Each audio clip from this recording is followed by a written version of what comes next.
மீட்பு பணியில 100க்கும் மேற்பட்டோர் ஈடுபட்டு வர்றாங்க. ஏதேனும் முன்னேற்றம் இருக்கா? அங்க மீட்பு பணிகள் எந்த அளவுக்கு நடந்து வருது? கள தகவல்கள் என்ன?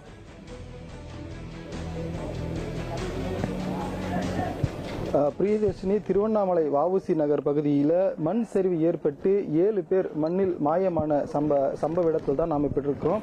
ஒளிப்பதிவாளர் அசோக்குமார் அந்த காட்சியை காட்டுவார். அந்த ஒரு வீட்டிற்கு பின்னாடி தான் ராஜ்குமாரோட வீடு இருந்தது. அதில் தான் மண் சரிவு ஏற்பட்டு 7 பேர் உள்ளே இருக்கிறதா தகவல் சொல்லியிருக்கிறாங்க.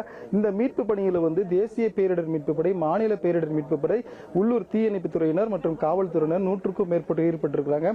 மீட்பு பணிகளை பொறுத்த வரைக்கும் ஆரம்ப நிலையில தான் இருக்குது. முதற்கட்டமாக மண் சரிவில் அடித்து வரப்பட்ட மரங்கள் கயிறு மூலமாக இழுத்து அகற்றப்பட்டிருக்கிறது. அதற்கு அடுத்தபடியாக அங்கு மண் சரிவில் அடித்து வரப்பட்ட சிறிய சிறிய பாறைகளை அகற்றும் பணியில் ஈடுபட்டிருக்கிறாங்க. ஏறக்குறைய 1.5 மணி நேரத்தை கடந்து இந்த மீட்பு பணியானது நடைபெற்று வருகிறது. காலை 6 மணிக்கு இந்த குழுவினர் மீட்பு பணியை